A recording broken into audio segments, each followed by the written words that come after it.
Muy buenas tardes, bienvenidos un jueves más a nuestro programa de Token City. Soy Rocío Álvarez Osorio, CMO de Token City. Hoy vamos a hablar junto con Alfredo Muñoz, que es profesor de Derecho Mercantil en la Universidad Complutense de Madrid y of Counsel en Grant Thornton y en CK Magán Abogados, del documento que publicó recientemente sobre preguntas y respuestas sobre los instrumentos financieros basados en tecnología de registro distribuido, en que trataba de resolver, a la espera del desarrollo reglamentario previsto, muchas de las dudas sobre el régimen de instrumentos financieros tokenizados aplicable en España. Por lo tanto, hoy tenemos un programa cargadito. Ya le he comentado a Alfredo que le doy las buenas tardes y bienvenido. Muchas gracias, Rocío, es un verdadero placer tenerte un mes más con nosotros. Y bueno, ya le he dicho, hay que hablar despacio y vamos a intentar bajar a tierra conceptos para aquellos que pues se estén uniendo por primera vez a este nuevo mundo de los instrumentos financieros tokenizados. Y antes de empezar, pues yo quiero recordar qué es lo que estamos haciendo en Token City. Somos una de las empresas pioneras en tokenización de real world assets, como son las acciones, la deuda, los royalties, el oro, la inversión en real estate a nivel global. Hemos desarrollado toda la infraestructura tecnológica, así como las capas regulatorias, para que cualquier compañía pueda emitir sus propios tokens de cualquier tipo de naturaleza. Y actualmente pues estamos en el sandbox de la CNMV solicitando y trabajando para crear una de las primeras bolsas de valores tokenizadas bajo el nuevo reglamento europeo, que sí que esperamos tenerla a lo largo de los próximos meses. Y bueno, simplemente comentar que hace ya, pues yo creo que un mes y pico, lanzamos The Token Club, que es un espacio privado, exclusivo y global, donde podéis encontrar respuestas a muchas de vuestras preguntas, porque recibimos muchas preguntas de todos vosotros, pues de qué puedo tokenizar, dónde puedo vender luego mi token a nivel de inversores, cómo puedo crear una comunidad de inversores, etcétera, etcétera, ¿no? Entonces, todos los meses hacemos, cada 2 semanas, un webinar Q&A. Estar muy atentos a nuestras redes sociales, donde podréis entrar y preguntar directamente. Aquí en la televisión pues tenemos el lujo de poder preguntar a nuestros invitados, pero por desgracia no podéis vosotros interactuar con ellos. Pero sin embargo, en estos webinars Q&A de Token Club sí que vais a poder hacerlo. Así que os animo a que, más que invitados, podáis seguirnos y participar en los siguientes. Y dicho esto, vamos a empezar. Directamente voy a coger el glosario del Q&A que ha publicado la CNMV, que efectivamente, pues bueno, llevamos muchísimos meses también trabajando conjuntamente con ellos para desarrollar todo este tema. Y lo primero de todo, pregunta más sencilla, Alfredo, y concisa. ¿Qué es la tecnología de registro distribuido o TRD? La tecnología de registro distribuido, como su propio nombre indica, es una tecnología que registra información de manera digital y que la comparte entre los distintos nodos que componen esa tecnología, que se añaden y que se adhieren a esa tecnología. Por lo tanto, cada vez que añadimos información, en concreto en esta tecnología, normalmente vamos a utilizar blockchain, lo vamos a utilizar por bloques, vamos a incorporar un bloque de información y se va a distribuir, se va a compartir entre todos los nodos que componen esa red de tecnología de registro distribuido.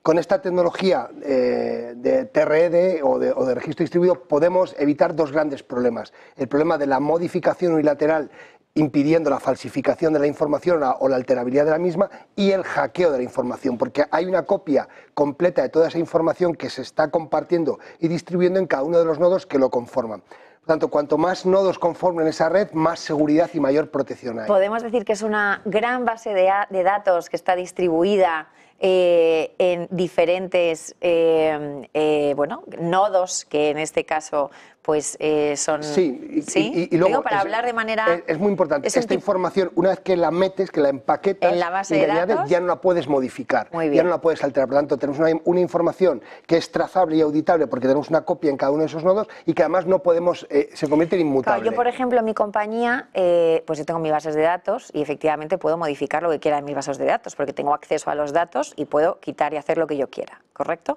Sin embargo, en la tecnología DLT eso no puedo hacerlo porque no depende de mí, esas bases de datos no dependen de mí, son unas bases de datos muy seguras, pero da esa confianza de esto ha quedado registrado aquí y ya hay estás en el bloque 15, si tú quieres modificar lo haces en el 16, exacto, pero el 15 no lo puedes alterar. Por lo tanto no hay modificabilidad, eso es de cara a terceros, consumidores, etcétera, etcétera, da mucha tranquilidad. Y puedes hacer trazabilidad, esto es muy importante, por ejemplo, para los mercados, ¿no? Porque el supervisor puede controlar la información sin que nadie se la dé. Tiene un nodo, accede a ella y ve la trazabilidad de la información desde el principio del origen hasta ahora. Claro, porque si yo, por ejemplo, imagínate que quiero acceder a mi cuenta bancaria y de repente un día encuentro que hay 0 euros.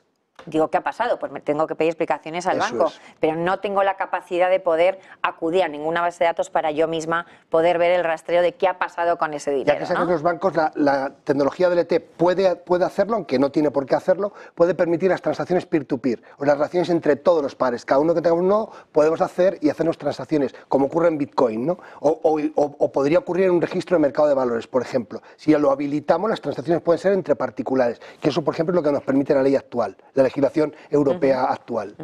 Otra de las preguntas que efectivamente la CNMV aclaraba en este Q&A que ha publicado es el hecho de qué es un criptoactivo, ¿verdad? Porque creo que una cosa a nivel global, a nivel de marketing o a nivel de mercado, pues la gente habla de muchos diferentes tipos del concepto, por decirlo así, de criptoactivo. Entonces, que todos vayamos aunando y unificando esos conceptos para tener más claridad, pues es maravilloso. Entonces, según este Q&A, ¿qué se entiende por un criptoactivo? Yo creo que aquí el Q&A que ha recogido la CNMV se remite al concepto que tiene el reglamento de mercados de criptoactivos. El concepto de criptoactivo es un concepto muy amplio, es cualquier representación digital de un valor o de un derecho que se recoge en un registro distribuido y que permite su emisión, su almacenamiento, su transmisión, su colateralización. Y esto es muy importante porque cuando utilizamos el concepto criptoactivo hay veces que se remite solamente a las criptomonedas, ¿no? Y lo restringimos a Bitcoin o cosas similares y la gente tiende a confundir, sin perjuicio de que todos los activos tienen su valor y tienen su función, ¿no? Entonces es muy importante, cuando hablamos de criptoactivos hablamos de cualquier representación de valor o derecho dentro de un registro distribuido. Y esto implica Bitcoin, por ejemplo, pero también una representación de una acción, lo que hacemos en los mercados de valores y que está bajo la supervisión de la CNMV, ¿no? O vuestro proyecto, ¿no? En el sandbox. Y aquí tenemos una acción tokenizada, y eso es un criptoactivo también. Pero ¿qué tiene que ver una acción tokenizada de una gran empresa, incluso del IBEX, que pudiera llegar en un momento a tokenizarse con una criptomoneda, tenga respaldo o no lo tenga, con un stablecoin, con un euro digital que tuviera que tokenizarse? Entonces, cuando hablamos de criptoactivos, hablamos de la tecnología, no de que estamos incorporando ahí un valor, un derecho, lo representamos, lo emitimos, lo transferimos, lo colateralizamos, lo almacenamos, lo gestionamos, etcétera. Y eso puede ser cualquier tipo de activo, de valor o derecho que incorporamos en esta tecnología. Y como hemos dicho en otras ocasiones, en función del subyacente se aplica una regulación a otra, ¿no? Respecto a su representación. Sin embargo, todos son criptoactivos. A su emisión y a su negociación. Perfecto. Vamos ya a entrar a profundizar en los instrumentos financieros, que realmente este Q&A viene a hablar sobre todo y aclarar y dar luz sobre los instrumentos financieros basados en tecnología de registro distribuido. ¿Qué son? ¿Qué son? O sea, los instrumentos financieros son los mismos, pero cambia el formato en que se representa. ¿Se crean unos nuevos instrumentos financieros? Cuéntame. A ver, primero, antes de nada me gustaría hacer público mi agradecimiento a la CNMV por haber publicado estas Q&A. Yo creo que eran muy demandadas y muy necesarias y creo que hay un buen trabajo de la CNMV en hacer algunas aclaraciones. Puedo discrepar de alguna de las respuestas a las 27 preguntas que han planteado, ¿no? Pero como todo jurista siempre podemos tener interpretaciones diferentes. Pero como no teníamos reglamento, era muy importante tener esto encima de la mesa. Sobre todo por esto que de lo que hablaremos seguro, que son las ERIR, ¿no? Porque había que aclarar los términos de la ERIR, porque había gente que decía la ERIR no es un elemento regulado. No, esto no es verdad. Y la CNMV creo que promociona muy bien toda la tecnología de registro distribuido y lo coloca como una alternativa realmente eficiente frente a los registros actuales basados en anotaciones en cuenta.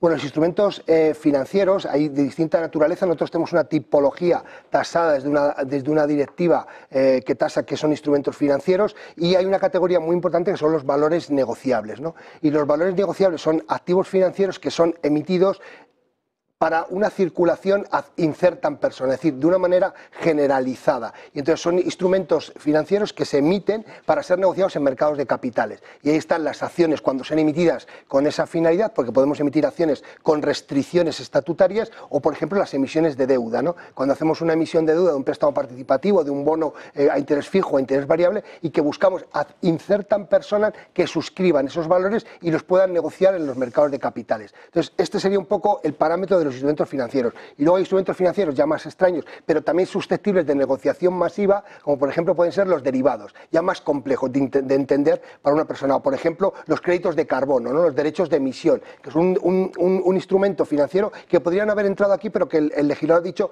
como se está negociando como cualquier otro tipo de instrumento financiero, lo tenemos que encasillar aquí. O las participaciones de los fondos, ¿no? A veces no son tan entendibles como la acción de una sociedad anónima o como una participación en un bono, ¿no? Un bono emitido a tipo fijo. Las participaciones de la sociedad limitada, por ejemplo, que son representativas del capital de una sociedad, nuestra ley le niega la condición de valor mobiliario. ¿Por qué? Porque no son susceptibles de esa negociación libre y generalizada, porque tienen restricciones estatutarias y legales. Y yo soy un defensor de que liberalicemos la limitada, ¿no? Creo que incluso hay gran parte de la doctrina en España que defiende que la limitada, pues, o se aplique un régimen global para los dos tipos de sociedades de capital, o que permitamos que los estatutos quiten todas las restricciones a las participaciones de la limitada, porque en España el 95% de las sociedades que se constituyen son limitadas y por tanto quizás no tenga mucho sentido si hay libertad y autonomía de la voluntad de las partes. Entonces, estos instrumentos financieros que ahora se emiten mediante el sistema de anotaciones en cuenta, ahora vamos a poder tener una tercera alternativa, cambiar los títulos, anotaciones en cuenta, la tercera alternativa es tokenizarlos. Muy bien. ¿Y? Y tenemos mercados primarios y secundarios, si es a lo que te refieres. Tenemos mercados primarios y secundarios, esto es importante también, porque los mercados primarios que tenemos para la tokenización, pues implican solamente la emisión. Y entonces cuando tú vas a un mercado primario para esa emisión, que puedes hacerlo con cualquier tipo de instrumento financiero, decides no ir a un mercado secundario donde se puedan negociar y cotizar. Y entonces este mercado primario solamente responde para esa emisión, ese inicio en la suscripción o en la comercialización, pero no hay un mercado secundario luego donde poder derivar esa comercialización. Si quieres transmitir un instrumento, un mercado primario, tienes que llevarlo a un sitio donde las partes puedan decidir comprar y vender, pero no puedes arbitrar mecanismos para esa negociación. Cuando vas al mercado secundario, donde por ejemplo está vuestra infraestructura de mercado en el sandbox junto con otras, ahí lo que haces es organizar tu propio mercado, tus instrumentos y tu cotización, ¿no? Y hay unas reglas claramente de juego y de control y de supervisión para que sea mucho más fácil entrar y salir de esos activos, ¿no? Pero cada uno decide dónde quiere ir. Yo aquí en España hay muchos proyectos que están en secundario, pero hay mucha gente que quiere emitir proyectos tokenizados e ir solo a primario. No necesita ir a un secundario porque cree que el producto es bueno, que tiene sus garantías y que lo va a colocar y que luego cada uno se desprenderá de él o lo venderá en su momento buscando compradores, ¿no? Pues como ocurre con las acciones de las sociedades que no cotizan o como ocurre con todas las participaciones de las limitadas. Las participaciones de las limitadas no tienen un mercado secundario regulado, oficial, no supervisado, sino que la gente vende y compra participaciones de limitadas entre particulares. Oye, ¿qué diferencia hay entre los instrumentos financieros basados en tecnología de registro distribuido y los que no? ¿Tienen derechos distintos? ¿Es lo mismo, lo único que cambia es la representación? A ver, yo inicialmente desde un punto de vista regulatorio estamos ante lo mismo, es decir, la naturaleza jurídica es idéntica, sea una acción representada mediante anotaciones en cuenta o mediante un sistema de registro distribuido o tokenización. Yo digo tokenización porque ya es un término que estamos utilizando y que incluso la propia Q&A creo que incorpora como un término que de vez en cuando utiliza. El subyacente no cambia su naturaleza jurídica. Por eso es muy importante porque en realidad no necesitamos un régimen jurídico diferente respecto del subyacente, respecto de los derechos. Aplicamos la misma normativa, aplicamos las reglas del juego de los mercados de valores y aplicamos MiFID para la protección de todos los inversores, ¿no? o las reglas de control y de supervisión de los mercados. Pero claro, cuando tú añades la tecnología de registro distribuido, y esto lo reconoce la propia CNMV en las Q&A, lo que haces es eficientar. Lo que estás dotando a este mercado y a estas transmisiones y a la representación y a la gestión de los activos son deficiencias que no tienes en un registro que no es del ETE. ¿Por qué? Pues porque el registro del ETE tiene un intermediario, que es la entidad que lleva ese registro, y no puedes automatizar tareas, mientras que en un registro del ETE tú puedes automatizar gran parte de las tareas. Por ejemplo, pues estamos viendo que una de las eficiencias más importantes en los mercados secundarios, hablando de los secundarios, es la poscontratación. El sistema de compensación y liquidación que tenemos tradicional, pues te vas a un T+2. Es decir, puede ser que tardes hasta 2 días para hacer la liquidación de toda la operativa. 2 días sin que tarden en entregarte el título, 2 días que tarden en entregarte el dinero. Podemos llegar hasta un T+2. Estados Unidos está incorporando el T+1, India lo está incorporando. En Europa sí quiere incorporar un T+1, es decir, reducir el plazo de 2 días a un plazo de 1 día. Pero es que en las infraestructuras de mercado de registro distribuido, porque el reglamento del régimen piloto te permite agrupar negociación y compensación y liquidación en una única plataforma, un sistema de negociación y liquidación. Y aquí toda la poscontratación, esa compensación, liquidación y registro, que puede tardar hasta más 2 días, se está convirtiendo en segundos, porque estamos utilizando smart contract y porque hay operaciones atómicas. Entregas el dinero contra la entrega del título, y si no se entrega uno, no se entrega el otro. Por lo tanto, eliminamos riesgos, podemos eliminar intermediarios.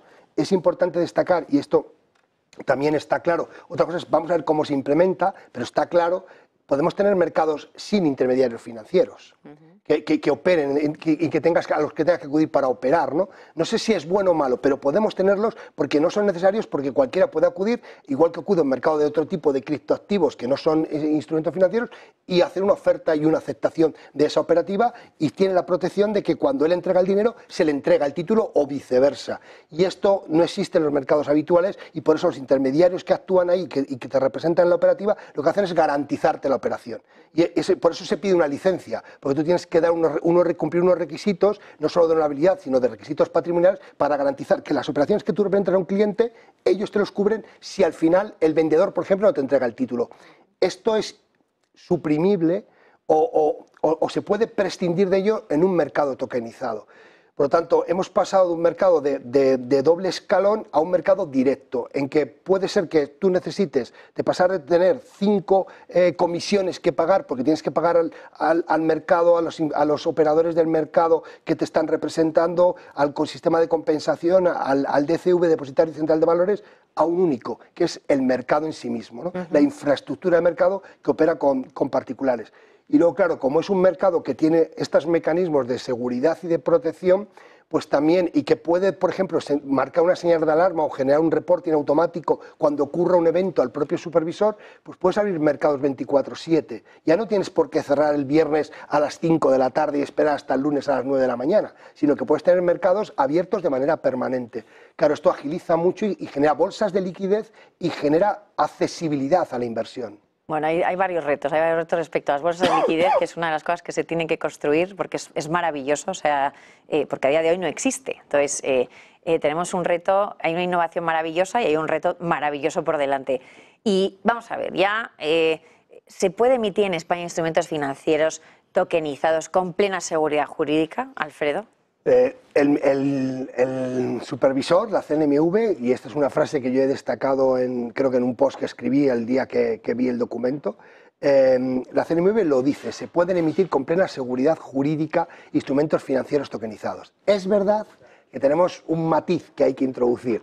Los registros distribuidos para emitir esos instrumentos financieros tokenizados son responsabilidad de una determinada entidad. En el caso de los mercados secundarios, las entidades que reciban una licencia ad hoc en el marco del régimen piloto, sí, lo que vosotros estáis solicitando y tramitando en este momento y que estáis en el sandbox junto con otros proyectos. Pero si vas solo a primario, lo que pide la ley de mercavalores en el artículo 8, si no recuerdo mal, es una entidad que se haga responsable de la inscripción y el registro de esos instrumentos financieros tokenizados. ¿Dónde están inscritos esos valores se llama ERIR, negociables representados? Y entonces no tenemos todavía una ERIR autorizada. Sí tenemos proyectos. ¿Se van a utilizar ERIRs, Alfredo? Yo creo que o sea, ¿hay que autorizar la ERIR o es un registro de emisores, ¿no? O sea, ¿qué viene a decir el CUANE? Esta es una discrepancia mía con el supervisor.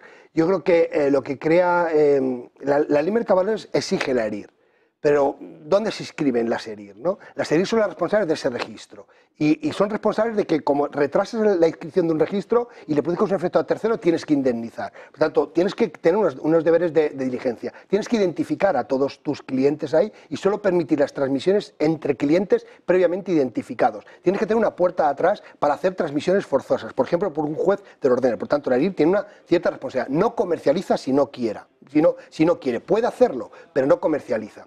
Pero la ley nos ha pedido una agencia de valores, una sociedad de valores o una entidad de crédito. Y entonces, derivado de esta ley, se aprueba un reglamento que no regula las ERIR, pero crea un registro de ERIR. Y este registro de ERIR se está interpretando en el sentido que en realidad no es un registro de entidades responsables, sino de las emisiones que se inscriben dentro o que lleva una entidad responsable. Entonces, sabemos que ya ha habido alguna entidad que ha pasado el proceso para poder ser autorizada, pero que como no ha emitido, no lleva ninguna emisión todavía, no se ha abierto ese registro todavía. Entonces, claro, un registro de emisiones, eso implica que la CNMV haga una especie de due diligence a las compañías, No sé si tanto, no sé si me atrevería a tanto, pero realmente no termino de entender este paso que ha dado la CNMV de decir vamos a llevar un registro de emisiones, ¿no? Cuando en realidad lo que mandata la ley es que tú controles a la entidad que lleva el registro y la información, las inscripciones en ese registro.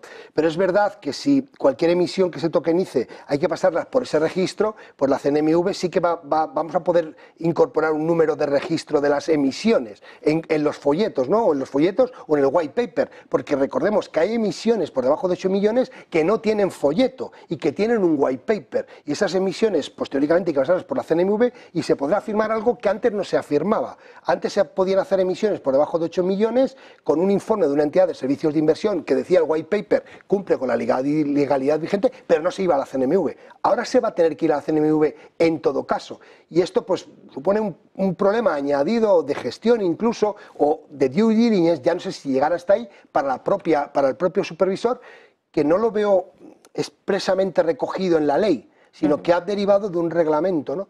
Como estamos esperando otro reglamento, que yo desearía que estuviera el borrador antes de que llegue vacaciones. Lo pedimos de regalo de verano. No sé yo si en verano se va a trabajar mucho, pero hay que someterlo a alegaciones y luego lo tiene que aprobar el Consejo de Ministros en una última redacción, pues a mí me gustaría que ese reglamento estuviera para que pudiéramos hacer alegaciones y efectivamente tratar de mejorar el sistema en aquello que hemos visto que no tiene a lo mejor todo el sentido que inicialmente cabría, ¿no? Pues te hago otra propuesta, por ejemplo, desde aquí. ¿Por qué una ERIR tiene que ser una sociedad, agencia de valores o entidad de crédito cuando una entidad se hace sus propias emisiones, ¿no? Pues a lo mejor no tiene mucho sentido. Como en Italia, el propio emisor puede ser hay un registro de entidades en que alguien que emite deuda y que se emite su propia deuda se constituye en su propia ERIR. Y me podrán decir, ya, pero es que la ERIR emite certificados del contenido y esos certificados constituyen título ejecutivo a efectos de la ley de enjuiciamiento civil en un proceso civil, pero podemos automatizar eso.